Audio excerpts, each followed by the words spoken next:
The bride walked into the chapel wearing a porcelain mask over half her face. The groom had never heard her voice. They had met exactly 72 hours ago. But the most terrifying part wasn't what she was hiding beneath that mask. It was the fact that she knew everything about his dying son, down to his hospital patient ID number, before Marcus had even spoken the boy's name. This is the story of a man who sold 1 year of his life to save his child, and the woman who had loved that child 3 years before they ever met. The chapel smelled of dust and dying roses. Marcus Cole stood at the altar in a suit he hadn't worn since his wife's funeral, his calloused fingers tugging at frayed cuffs that no longer fit quite right. At 36 years old, he had buried one love, nearly lost his son, and was now marrying a stranger to keep that son alive. Afternoon light slanted through crack-stained glass, casting broken rainbows across empty wooden pews. Only 3 witnesses sat scattered in the shadows. None of them smiled. At the far end of the aisle, a figure in white emerged. She moved slowly, deliberately, her steps echoing against cold stone, like a metronome counting down to something Marcus couldn't name. Half her face hid behind smooth porcelain. The visible half showed nothing. No warmth, no fear. Just skin stretched tight over sharp cheekbones, and one gray eye that watched him without blinking. Vivian Ashford, 32 years old, heir to a pharmaceutical fortune. That was all the lawyer had told him. But somewhere across town, in a hospital room painted the color of forgotten hopes, his 7-year-old son lay dying. His failing heart carried a price tag of $200,000, and this stranger had offered to pay it all. One condition, 1 year of marriage. Her heels clicked against stone as she approached. When she stopped before him, Marcus caught the faint trace of something floral beneath a sharper scent. Antiseptic, clinical, cold. The priest cleared his throat and opened his Bible. Marcus spoke vows to a woman whose face he had never truly seen. When the priest pronounced them husband and wife, she did not lift her veil for a kiss. She simply extended one gloved hand and Marcus shook it, like closing a business deal, which he supposed it was. 3 weeks earlier, Marcus had been sitting in a plastic chair outside the cardiology unit, staring at a crack in the linoleum floor. Fluorescent lights buzzed overhead like trapped insects. His hands, still covered in sawdust from the cabinet he'd been building that morning, hung limp between his knees. A doctor in blue scrubs had just delivered a death sentence wrapped in medical jargon. Ethan needed surgery within 60 days. Without it, his heart would simply stop. $200,000. The number echoed in Marcus's skull like a gunshot in an empty room. He had $47 in his checking account and a truck that wouldn't pass inspection. The doctor's lips kept moving, something about payment plans and financial assistance, but all Marcus could hear was the sound of his own heartbeat counting down the days his son had left. That night, he sat on the edge of Ethan's hospital bed and watched his boy sleep. The child's chest rose and fell in shallow, uneven rhythms. His skin had taken on a grayish pallor that made him look like a faded photograph slowly disappearing. Ethan was 7 years old. He liked dinosaurs and peanut butter sandwiches with the crust cut off. He believed his father could fix anything, and Marcus was about to let him die.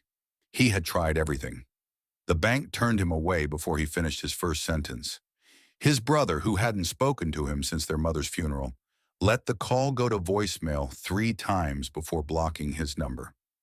Marcus even swallowed his pride and called his late wife's parents, the same people who blamed him for their daughter dying in childbirth.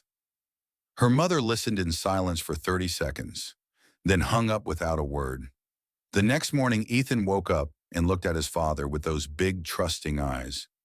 "Daddy, am I going to be okay?" Marcus felt something crack inside his chest. He forced a smile he didn't feel and told the first lie he had ever told his son. "You're going to be fine, buddy. I promise." The lawyer appeared 2 days later. Marcus was loading tools into his truck outside the hospital when a black sedan pulled into the space beside him. The man who stepped out wore a suit that cost more than Marcus's entire wardrobe. He introduced himself as Daniel Harper, attorney at law, and handed Marcus a business card printed on paper so thick it felt like cloth. His client, he explained, had a proposition. A woman of considerable means wished to enter into a contractual marriage for a period of 1 year. In exchange, she would cover all medical expenses for Marcus's son, plus provide a monthly stipend for living costs. Marcus laughed in his face.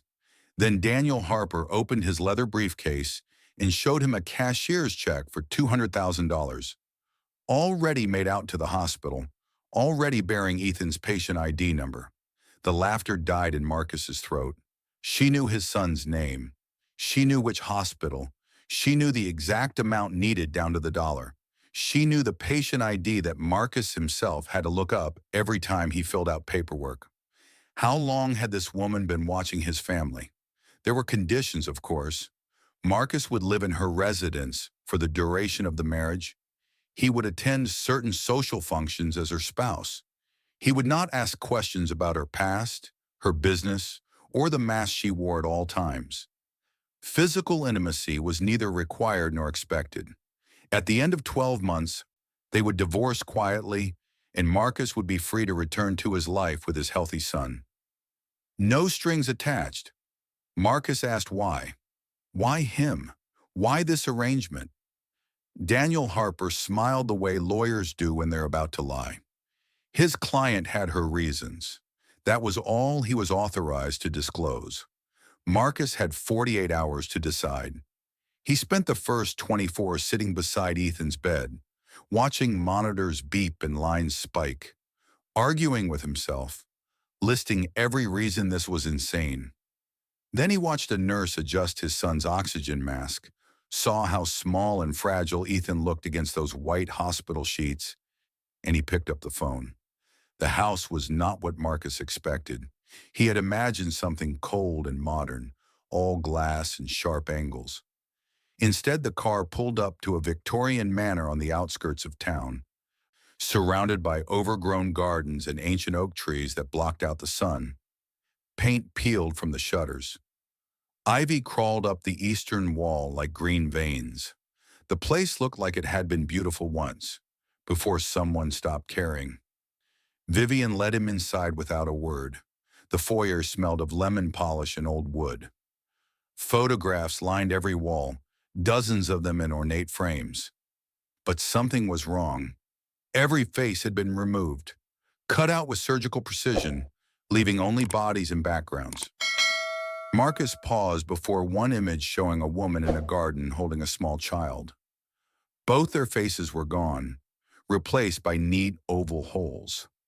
A chill ran down his spine that had nothing to do with the draft seeping through ancient windows. Vivian stood at the foot of the stairs and explained the rules. Her voice was flat, emotionless, like she was reading from a script she had memorized long ago. Meals at 7, 12, and 6. The West Wing was off limits. She worked from home and was not to be disturbed during business hours. If he needed anything, he could speak to Mrs. Bennett, the housekeeper, a gray-haired woman who moved through the manor like a protective ghost. Then Vivian turned and walked away, her footsteps fading down the corridor. That night, Marcus lay on his bed staring at the ceiling. He had just married a woman whose face he couldn't see, moved into a house full of photographs with no faces, sold a year of his life for a check. But the real question wasn't who she was. It was how she knew his son's patient ID number before Marcus had even told her Ethan's name. The surgery was a success. Marcus stood outside the operating room for 9 hours, pacing a groove into the floor, drinking coffee that tasted like motor oil, praying to a God he wasn't sure he believed in anymore. When the surgeon finally emerged and told him Ethan would live, Marcus locked himself in a bathroom stall and wept for 20 minutes. Great heaving sobs that came from somewhere so deep inside him he didn't know it existed. Then he washed his face, straightened his shoulders, and called Vivian to deliver the news. She answered on the first ring. She listened without interrupting, and when he finished, she said 2 words. "I'm glad." That was all. 2 words. Then she hung up. But Marcus had heard something in her voice, a tremor, a crack in that carefully constructed wall. He wondered if he had imagined it. He hadn't. Ethan came home to the manor 6 weeks after the wedding. Children possess a remarkable ability to accept the impossible as ordinary. Ethan explored every room he was allowed to enter, befriended Mrs. Bennet within an hour, and declared his new bedroom the greatest place he had ever seen. The elderly housekeeper took to the boy immediately, sneaking him extra cookies and telling him stories about the garden when it had been full of roses instead of weeds. She watched over him like a grandmother who had been waiting years for a grandchild to spoil. When Ethan finally met Vivian, he stared at her mask for a long moment. Then he asked if she was a superhero in disguise. Vivian froze in the hallway. Her visible eye went wide with something Marcus couldn't name. Shock, maybe. Or fear. Or something far more complicated. Then slowly, carefully, she knelt down to Ethan's level. "No," she said softly. "I'm not a superhero. I'm just someone who had an accident." Ethan nodded solemnly, processing this information with the gravity only a 7-year-old can muster. "Does it hurt?" The silence stretched so long that Marcus almost intervened. Vivian seemed to have stopped breathing entirely. Then she whispered, her voice cracking on the words, "Yes, sometimes it still does." Ethan reached out and patted her gloved hand. "That's okay. My daddy fixes things that are broken. Maybe he can fix you too." That night, Marcus found Vivian sitting alone in the library. No lights, just darkness and the sound of her ragged breathing. He didn't turn on the lamp. He just sat down in the chair across from her and waited. After a long silence, she spoke. Children are supposed to be afraid of things that look different. They're supposed to stare and point and ask cruel questions without knowing they're being cruel. Her voice was barely above a whisper, raw in a way he had never heard before. But he just asked if it hurt, like I was a person, like I was real. Marcus didn't know what to say, so he said nothing. Sometimes silence is the kindest thing you can offer someone who has forgotten what kindness feels like. Something shifted after that. Vivian began appearing at meals. She would sit across from Marcus and Ethan, listening as the boy chattered about dinosaurs and cartoons and the cardinal he'd seen in the garden that morning. She rarely spoke, but her eye followed Ethan with an intensity that bordered on hunger. Marcus started noticing things, small things, strange things. She remembered that Ethan liked his orange juice without pulp. But Marcus had never told her that. She left children's books on tables where he would find them, stories about brave knights and kind dragons, never anything scary. She flinched whenever anyone mentioned fire. The heating system in the manor was entirely electric. No fireplace, no gas stove, nothing that produced an open flame. Mrs. Bennet had changed all the candles to battery-operated ones years ago, and Ethan had started leaving drawings outside Vivian's office door. Little crayon masterpieces of dinosaurs and rockets and stick figure families. Every single one disappeared by morning. 3 years ago, a fire had almost killed his son. A mysterious hero had vanished into smoke. And now a woman who feared flames was watching over Ethan like she owed him a debt she could never repay. Marcus didn't connect the dots yet, but his heart was already racing. 3 months in, Marcus woke at 2 in the morning to the sound of footsteps in the hallway. He found Vivian standing outside Ethan's room. Her forehead was pressed against the wooden door. Her palm lay flat against the surface, fingers spread wide, as if she were trying to feel his heartbeat through the wood. Her shoulders were shaking. Marcus cleared his throat softly, and she spun around, her visible eye wild with panic. They stared at each other in the darkness. "I'm sorry," she whispered. "I didn't mean to disturb anyone. I just wanted to make sure he was breathing." "Why do you care so much about my son?" The question came out harsher than he intended, but he needed to know. This woman who had bought him like a piece of furniture, who hid her face from the world, who knew things about Ethan she shouldn't possibly know. Vivian looked at him the way a drowning person looks at the shore, desperate and defeated all at once. "Because," she said quietly, "someone has to." Then she walked away, leaving Marcus alone in the dark hallway, listening to his son's steady breathing through the door. Ethan started having nightmares around the same time. He would wake screaming, thrashing against invisible flames, crying for someone to save him. Marcus would rush to his room and hold him until the shaking stopped. "What did you dream about, buddy?" "Fire, Daddy, fire everywhere." Ethan's voice would drop to a whisper, his eyes distant, seeing something Marcus couldn't see. "And there was a lady. She carried me out. She said, 'Don't be scared, I've got you.'" Marcus frowned. "You were only 4 when that fire happened. You can't remember that." Ethan shook his head stubbornly. "I remember her voice, Daddy. I remember feeling safe." Marcus assumed it was imagination, a child's mind filling in gaps with fantasy. Until the night he rushed to Ethan's room and found Vivian already there. She was sitting on the edge of the bed, stroking the boy's hair, singing something soft and wordless that sounded like grief given melody. Ethan's hand was wrapped around her wrist, holding on even in sleep. When she saw Marcus in the doorway, she stopped. "I heard him crying. I shouldn't have come in. I'm sorry." But Ethan had never looked more peaceful. By month 5, Marcus had stopped pretending. He was falling in love with a woman he had never truly seen. He loved the small things. The way she held a teacup like it was precious.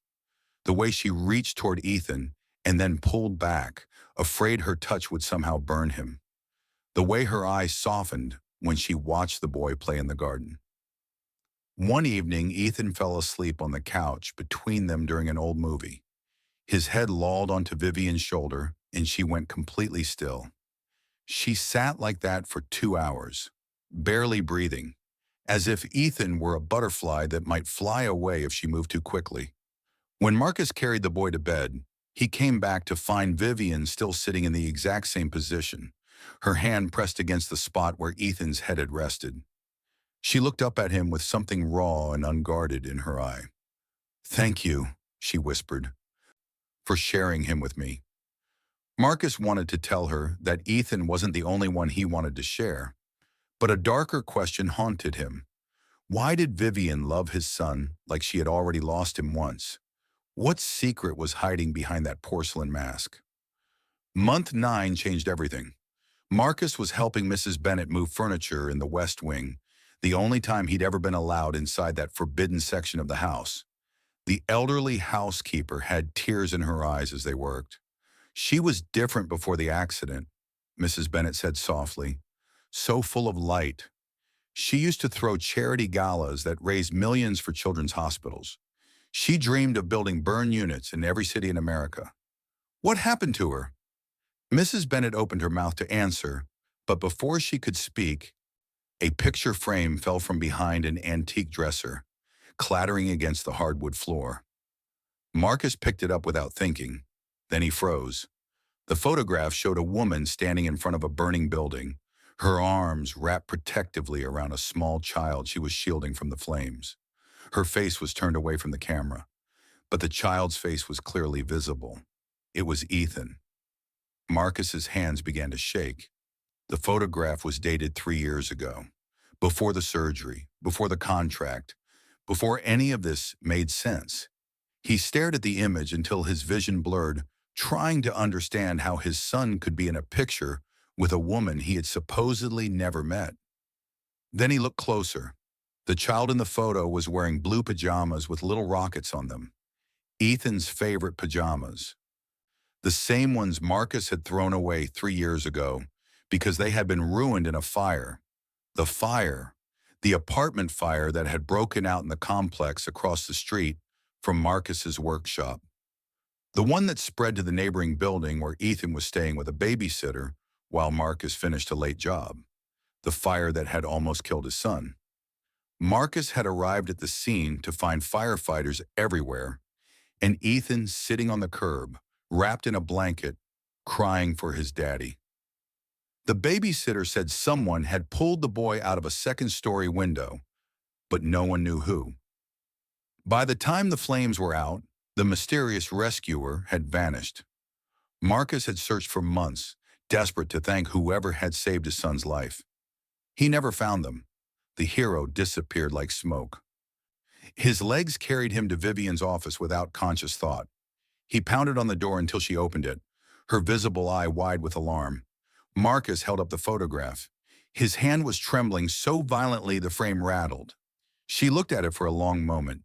Then she closed her eye and exhaled slowly, like someone finally setting down a weight they had been carrying for years. "I suppose," she said quietly, "it's time you knew the truth." She stepped aside and let him enter. Then she closed the door behind them and reached for the edge of her mask. The scar started at her left temple and crawled down across her cheek, her jaw, her neck, disappearing beneath the collar of her blouse. The skin was mottled and twisted, a landscape of pain written permanently in flesh. But that wasn't what made Marcus's blood run cold. It was the shape of it. The pattern matched perfectly with the testimony of witnesses who had described the hero of the apartment fire. A woman who climbed through a window, shielded a child with her own body, and took the full force of a flashover across the left side of her face. Vivian Ashford stood before him with her armor finally removed, her secret finally bare. And she told him everything. 3 years ago, she had been driving past the burning building. She heard a child screaming from a second-floor window. Without thinking, without hesitating, without any concern for her own safety, she climbed the fire escape and crawled through the smoke. She found Ethan in a bedroom, curled under the bed, choking on ash and terror. She wrapped him in a blanket and held him against her chest, using her own body as a shield. When she reached the window, the fire surged. A flashover, a wall of flame that exploded outward with the force of a bomb. She took the full blast across the left side of her face. She passed Ethan to a firefighter on a ladder, then collapsed from shock and pain. 8 months in the burn unit, dozens of failed skin grafts, surgeries that blurred together into one endless nightmare of antiseptic and agony. Her fiancé, Jonathan Prescott, came to visit once. He walked into her hospital room, took one look at what remained of her face, and walked out without saying a word. 3 days later, his lawyer delivered a letter ending their 4-year relationship. The box of her belongings from his apartment arrived by FedEx to the burn unit, while she was still learning how to eat without a feeding tube. "He didn't need to say anything," Vivian whispered, her voice hollow. "His face said enough." She was quiet for a moment, her jaw tight with old anger. 6 months after I left the hospital, Jonathan got engaged to someone else. A woman with a perfect face and a perfect smile. I saw the announcement in the newspaper. He looked so happy. She laughed bitterly.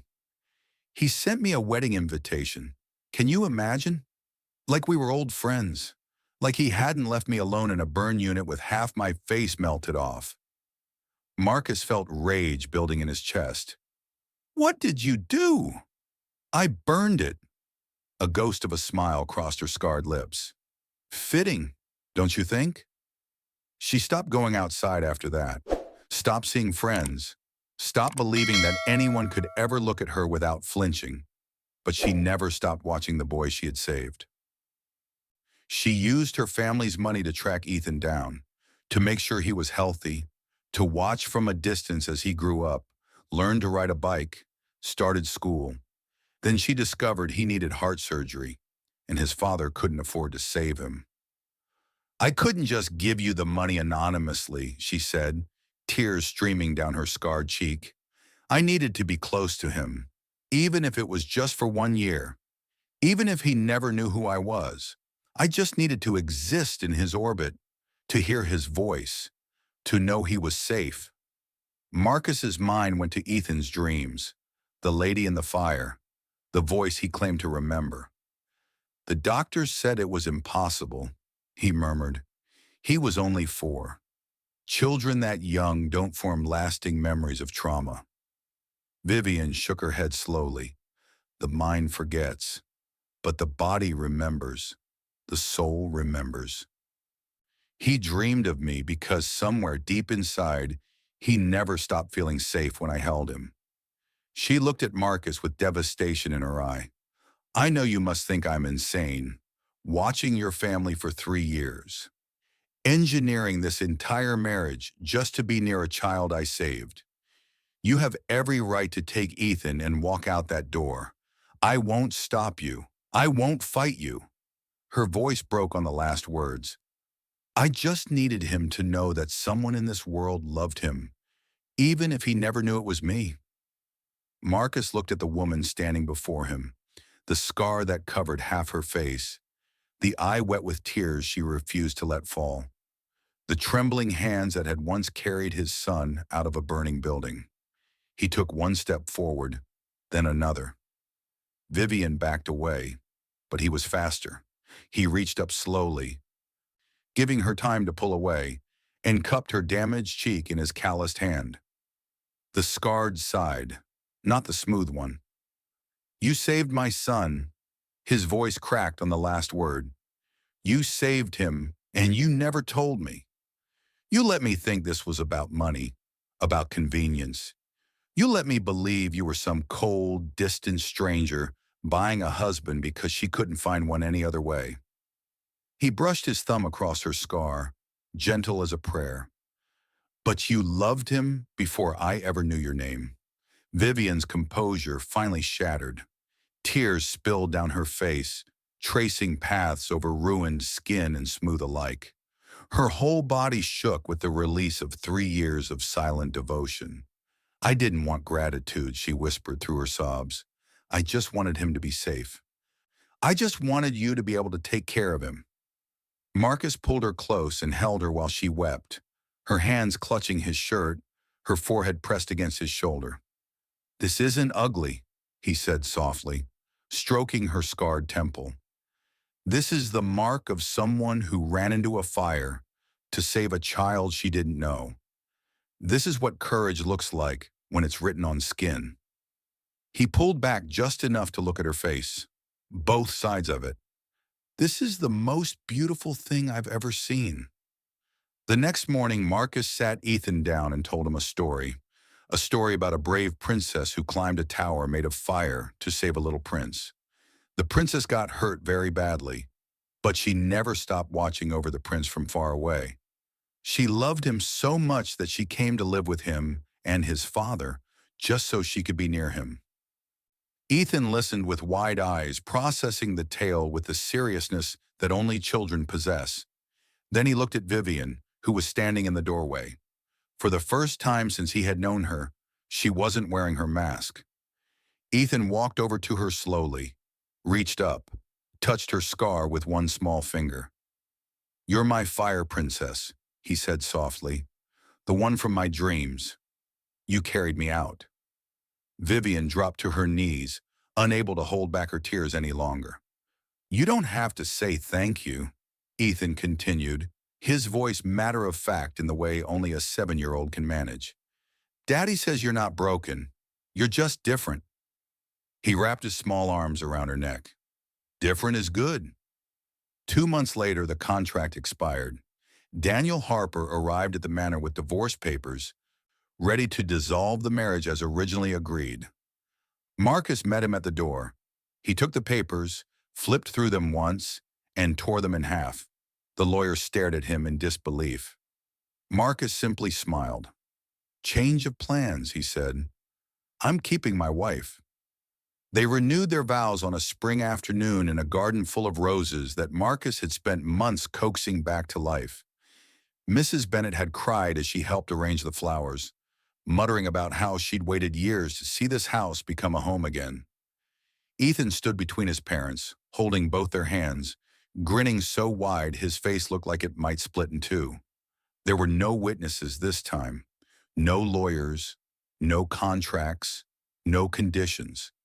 Just a family forged in fire, promising to stay together not because paper said they had to, but because they couldn't imagine any other way. Vivian stopped wearing the mask after that, not all at once, slowly, in increments. First at home, then in the garden, then at the grocery store, the library, the park where Ethan liked to feed the ducks. People stared sometimes. She let them. When she felt herself tensing, Marcus would take her hand and she would squeeze back, drawing strength from his calluses, his steadiness, his unshakable belief that she was beautiful exactly as she was. 6 months later, Ethan called her mom. It happened at breakfast, casual as breathing. "Pass the syrup, Mom." Vivian froze with her coffee cup halfway to her lips. Her eye went wide. Her hand trembled.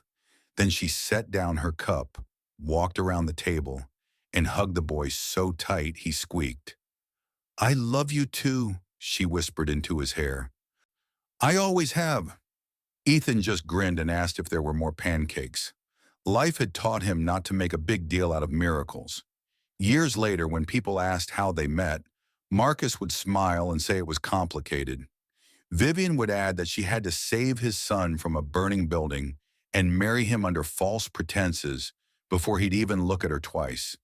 Ethan, now a teenager with his father's eyes and his mother's stubborn streak, would roll his eyes and say his parents were the weirdest people on the planet. But he loved them anyway. Sometimes Marcus would see Jonathan Prescott's name in the society pages. The man was on his third marriage now, still chasing perfection, still running from anything that required him to love something imperfect. Marcus would look at his wife's scarred face, at the laugh lines forming around her good eye, at the way she danced with Ethan in the kitchen on Sunday mornings, and he would think, "You fool! You had a hero, and you threw her away."